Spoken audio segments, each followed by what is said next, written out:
Hoje nós estamos no dia 15 de abril. Essa nossa palestra irá ao ar no dia 25 de abril, num domingo.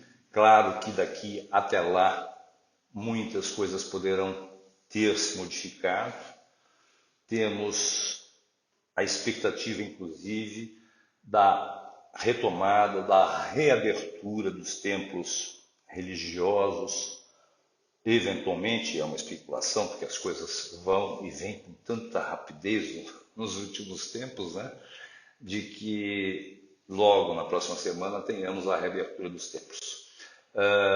E sabemos também que algumas casas, apesar de poderem abrir, não vão abrir por uma definição interna, por uma definição espiritual. Assim como algumas igrejas das mais diversas vertentes também, mesmo podendo reabrir, não reabrirão. Critério de cada um. O importante é que continuemos sempre juntos de coração. Tá bom, minha gente? Bom, nós fomos convidados a conversar, bater um papo sobre o capítulo 10 do Evangelho segundo o Espiritismo. Bem-aventurados os misericordiosos.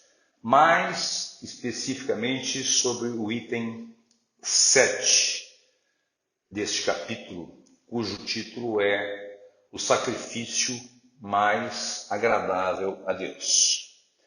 Trata-se de uma parábola de Mateus, e nessa parábola, resumidamente, eu não tenho por hábito ficar lendo as parábolas para não criar enfado, né, para todos nós, mas resumidamente diz o seguinte, que antes de depositares a tua oferenda no altar, se ao fazer lembrar-se que tens alguma coisa contra algum dos vossos irmãos, deixe lá, reconcilia-te com o teu irmão e depois vem e faça a tua oferta.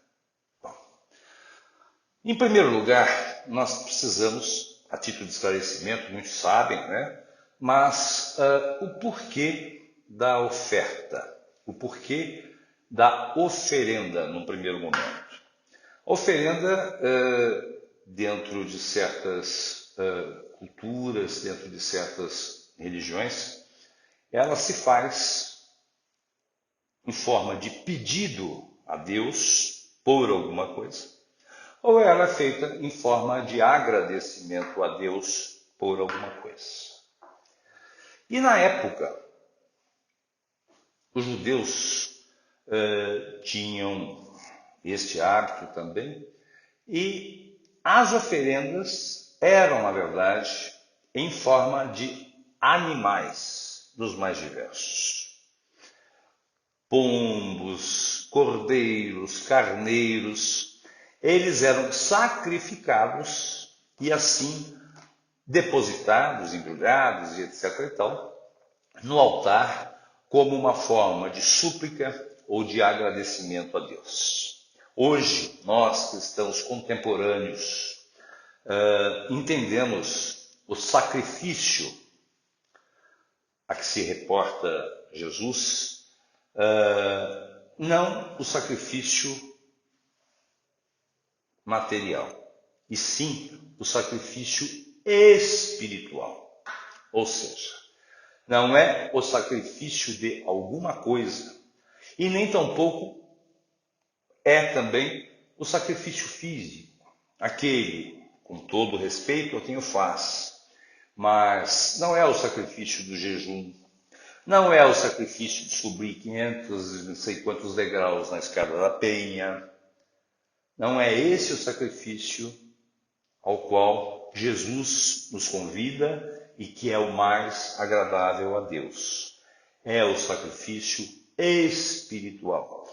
É o sacrifício através da nossa espiritualização. E o que essa parábola nos pede quando nos solicita que antes de pedirmos ou agradecermos qualquer coisa, nos reconciliemos sem demora com o nosso irmão, é que exercitemos efetivamente o perdão. Por que o perdão? Porque Deus é o nosso Pai de amor, é o nosso Pai de perdão contínuo, que sempre invariavelmente nos perdoa e nos renova as oportunidades, inclusive. Ora, como pedirmos alguma coisa a Deus se nós não o fazemos primeiro, se nós não perdoarmos? Como pedirmos perdão a Ele? Como pedimos ajuda a Ele se nós efetivamente não buscamos perdoar aos nossos semelhantes? E aí nós entramos numa área um pouquinho mais complexa, a do perdão, porque nós precisamos distinguir perdão da raiva. Por quê?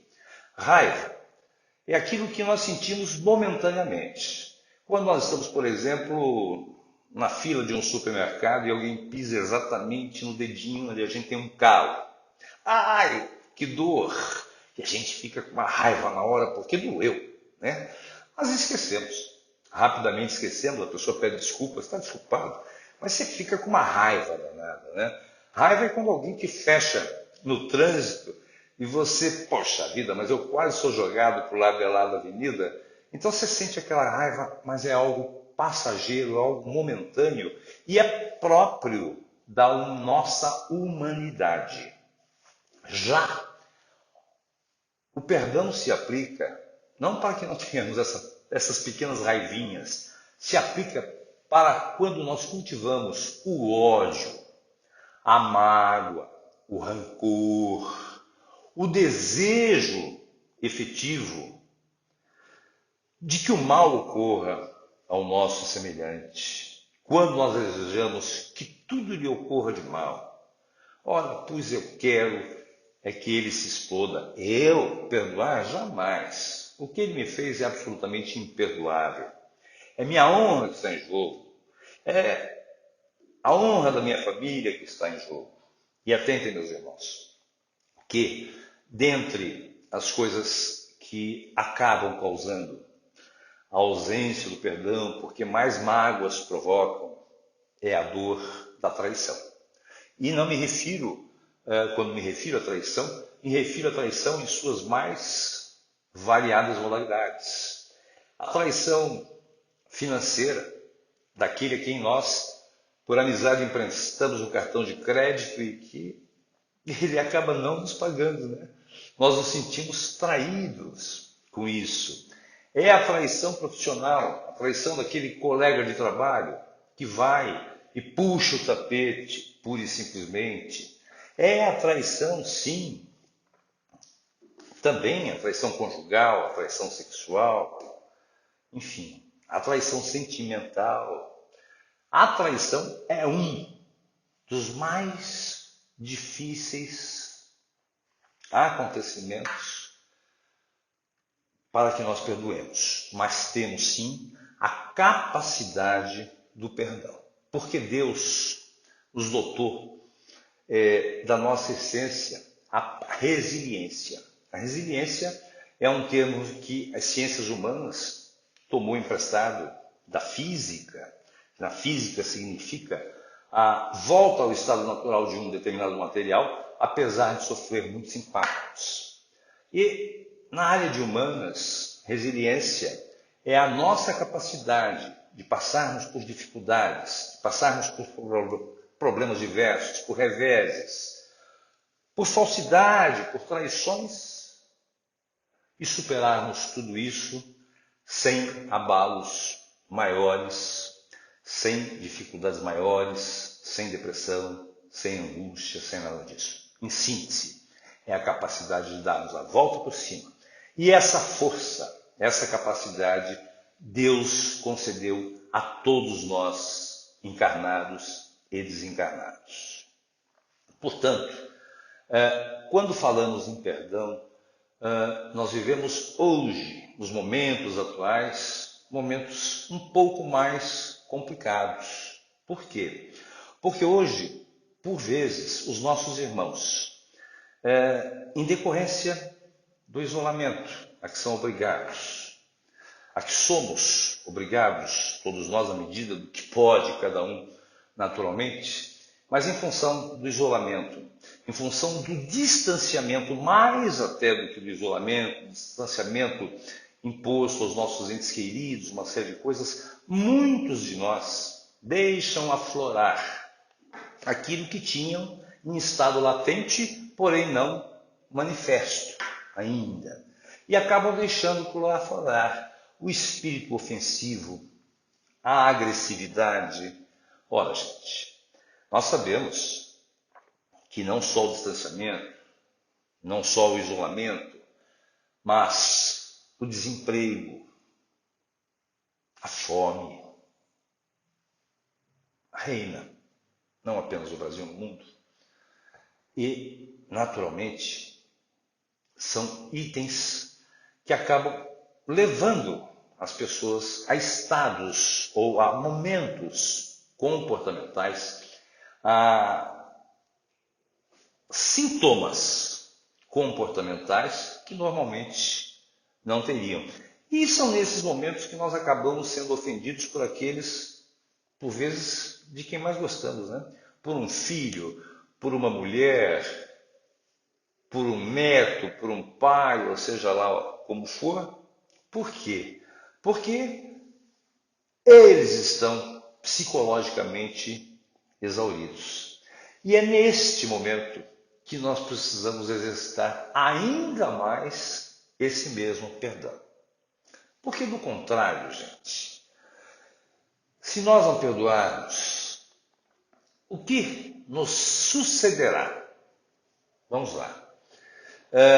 Além de ficarmos inibidos, aí sim, inibidos, de inibição, não proibidos, inibidos, de estarmos jogando alguma coisa a Deus, conscientes do Evangelho de Jesus que somos e acerca do qual estamos falando hoje, além de ficarmos inibidos de pedir qualquer coisa a Deus, nós sentiremos todas essas mágoas, todas essas tristezas, essas revoltas, esse ódio, esse intuito de vingança, enfim, se repercutir diretamente no nosso aparelho físico, através das mais variadas doenças, através inclusive do próprio câncer.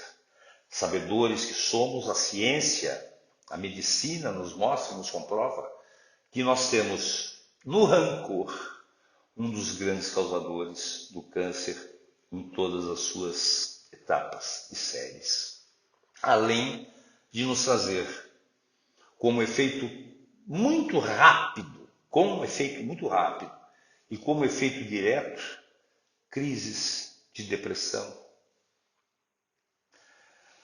por vezes crises de ansiedade, e que também nos levam àquilo que nós conhecemos bem.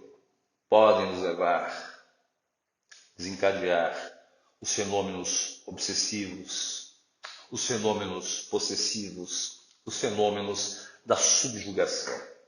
Ora, a ausência do perdão, ela prejudica mais a nós mesmos do que aquele a quem deixamos de perdoar.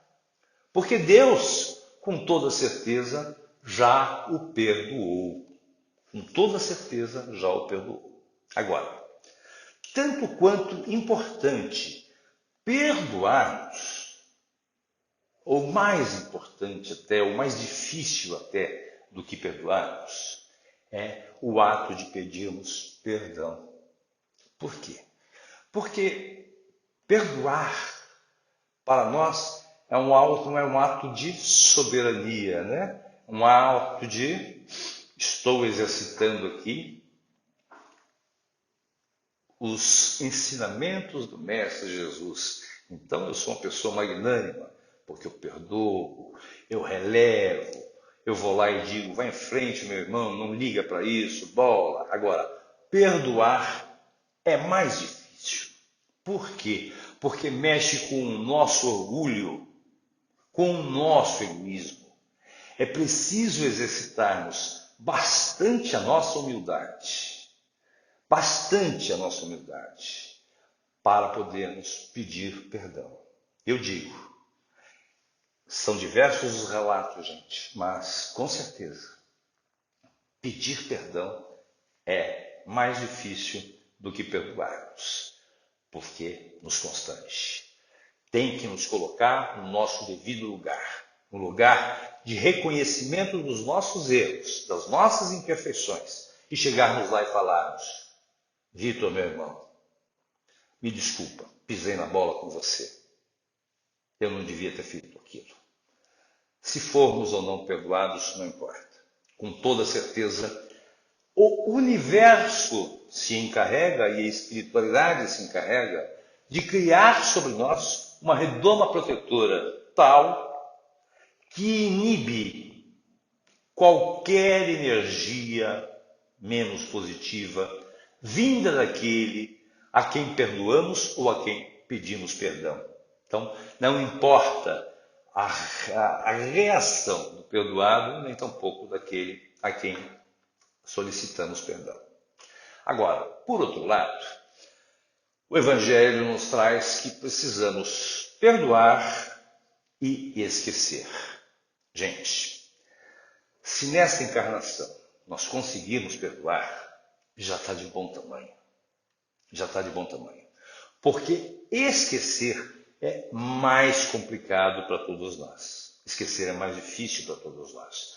Porque ficam na nossa memória, os fatos ficam em nossos arquivos. Só que uma vez que o perdão é exercido, certo? Fica como uma lembrança. Ou seja, eu quando criança prendi essa mão no portão de casa, porque eu era bonzinho, né? Uma criança assim muito meiga, tranquila, serena, certo? E na hora, poxa vida, chorei, sangrou.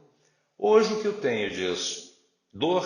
Me dói? Me incomoda alguma coisa? Não. Apenas a lembrança ficou uma marquinha vermelha aqui na minha mão. E assim é que nós devemos, nos reconhecendo como seres perfectíveis que somos, porém ainda imperfeitos, não querermos alcançar tudo ao mesmo tempo, porque, do contrário, nós entraremos sim em depressão pela busca da própria perfeição, que ainda não nos é possível. Tanto assim que a doutrina nos mostra e nos diz o seguinte: como se reconhece o verdadeiro espírita ou o verdadeiro cristão? No fundo, a mesma coisa.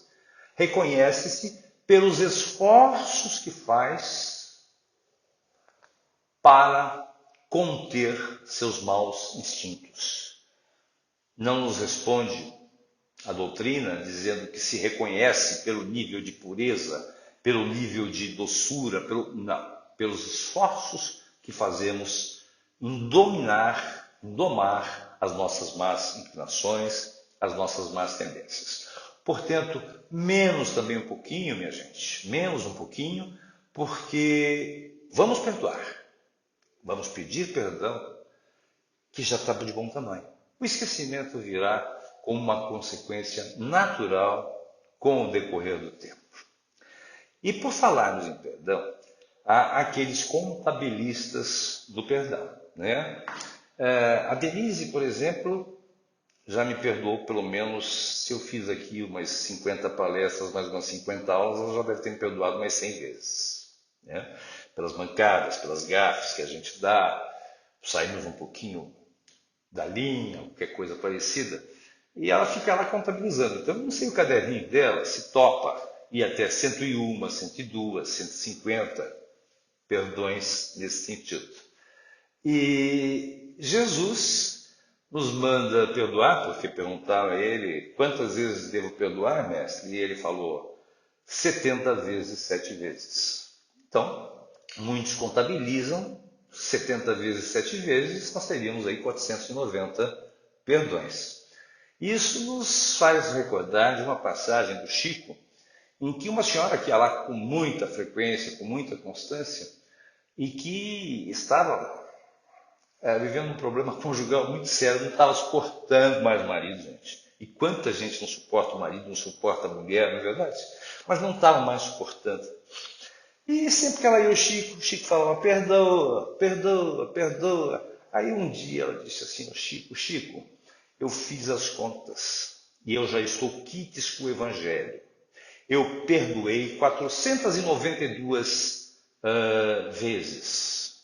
Logo, Chico, posso mandar meu marido passear. Chico falou, minha irmã, a senhora não interpretou direito o Evangelho. Jesus disse que era para que nós perdoássemos 70 vezes, 7 vezes, cada tipo de pecado ou de ofensa. Ela saiu de lá cabisbaixa, rindo, mas com a mensagem absolutamente compreendida. Ou seja, ciente de que o perdão devia ocorrer incondicionalmente e sem contabilização de forma alguma. Dentro de uma outra seara, gente, nós queremos aqui, pelos momentos, inclusive, que estamos atravessando todos, lembrar da necessidade do perdão a que Deus nos submete não é ironia, por favor não me xinguem, mas é o exercício do perdão divino sobre nós com aquilo que estamos, sim, atravessando. É o exercício do perdão, lamentavelmente, levando entes queridos, adoentando os nossos semelhantes, mas Deus está aí exercitando o seu perdão. E nós, espíritas, temos mais razões para perdoarmos. Por quê? Num primeiro momento, porque numa outra passagem do Evangelho, nos dão conta do seguinte: reconcilia-te com o teu adversário enquanto estás a caminho. Ou seja, reconcilia-te nessa encarnação, porque se assim não o fizeres, na outra, ou mesmo aqui encarnado, poderá sofrer os revés de tudo isso. Então, nós espíritas temos a compreensão da necessidade do perdão, também visto por esse ângulo, visto por esse prisma. E, gente, vamos fazer isso ou vamos fazer como em outra parábola do Evangelho a gente pode contemplar, a gente pode observar, aquele que devendo milhões a um senhor riquíssimo foi lá e disse, eu não tenho como lhe pagar. Não. Você vai me pagar, do contrário, eu vou lhe colocar na cadeia. Ele ajoelhou-se e suplicou, Senhor, eu tenho família, tenho filhos, trabalho, E o Senhor disse a ele, ide, trabalha e me pagas conforme podes. Ao sair, na praça mais próxima, ele encontrou um daqueles que lhe devia. E simplesmente agrediu, bateu, mandou que o prendesse. E aquele senhor, rico, muito rico, tendo conhecimento disso, mandou que o trouxessem e o trancafiou. É assim que a vida funciona. Não porque Deus nos puna, porque Deus não pune a quem quer que seja, mas porque é a lei de ação e reação. Tudo aquilo que fazemos retorna para nós de uma forma ou de outra. Portanto, a necessidade do perdão é para que sejamos constantemente perdoados. E, praticamente finalizando, gente, nós temos mais uma razão, nós espíritas. Nós temos ciência e conhecimento de que vivemos num mundo, num período de transição, de um mundo de expiações e provas para um mundo de regeneração. Ora, Esse mundo de expiação e provas, esse mundo lindo e maravilhoso que nós conhecemos aqui, né? Onde campeia solta a corrupção, o roubo, a insegurança, onde campeia solto, enfim, todos os tipos de males. Nós espíritas, se não fizermos direitinho a nossa lição de casa, teremos talvez a oportunidade de invocar e sermos atendidos para a nossa reencarnação no planeta Terra, quando já um mundo de regeneração? Difícil. Então, nós espíritas, se não quisermos irmos para outros locais, para outros mundos iguais aos nossos, nas próximas encarnações, precisamos exercitar, entre outras coisas, efetivamente o perdão. E é contemplado nesse mesmo capítulo, Bem-aventurados os misericordiosos, uma pergunta bastante cabível. Se é lícito, se nos é lícito observar, censurar e divulgarmos as faltas e os erros alheios. E, resumidamente, para não nos estendermos muito, o Evangelho diz para nós que, claro que sim, nós não podemos perder o nosso senso crítico. Não temos o poder de julgamento, esse cabe única e exclusivamente à energia divina. Mas o nosso senso de crítica, esse nós não podemos perder. Nós temos a necessidade e a obrigação de distinguirmos o certo do errado, até para que nós tenhamos os parâmetros de ação de nós próprios. E é lícito divulgarmos aquilo que de ruim é feito pelo nosso semelhante, sem incorrermos em erro. Aí vem a resposta, dizendo que se o erro ou os erros forem de tal relevância que possam prejudicar não apenas aquele que o pratica, mas a uma coletividade maior, nos é lícito, sim, divulgarmos os males perpetrados pelos nossos irmãos.